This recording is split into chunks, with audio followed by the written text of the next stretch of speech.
হ্যাঁ পুলিশকে ফোন দেবো। প্লিজ আমাকে ক্ষমা করে দাও, প্লিজ প্লিজ আমাকে ক্ষমা করে দাও, প্লিজ। কেটা আম পড়েছে?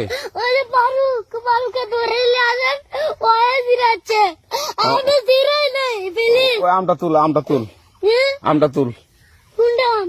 হ্যাঁ এই যে এই যে আম, আর এই যে এই যে আম, এই যে আম, এই যে এই যে আম, ওরা জিরে দিছে, আপনি জিরে নেই, প্লিজ। তো একটু দূরে দাঁড়া, দূরে দাঁড়া, কি ওখানে দাঁড়া।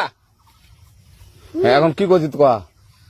ফারুক না, আমরা কিবা বলছি, আমরা রাস্তা দিয়ে বললাম বলে আমরা স্কুল যাবো, কটা বস্তা দেখি ওই বাগানে ঢুকলে দিয়ে না আমাকে একটা দুইটা আম ছিঁড়ে দিল। এটা আম ছিঁড়ে দিল? ওই যে ফারুক আছে না, ফারুক কোথাকার রে? ওই যে ওঠে ঘর, কোন টাকার ফারুক? এনে দিল না।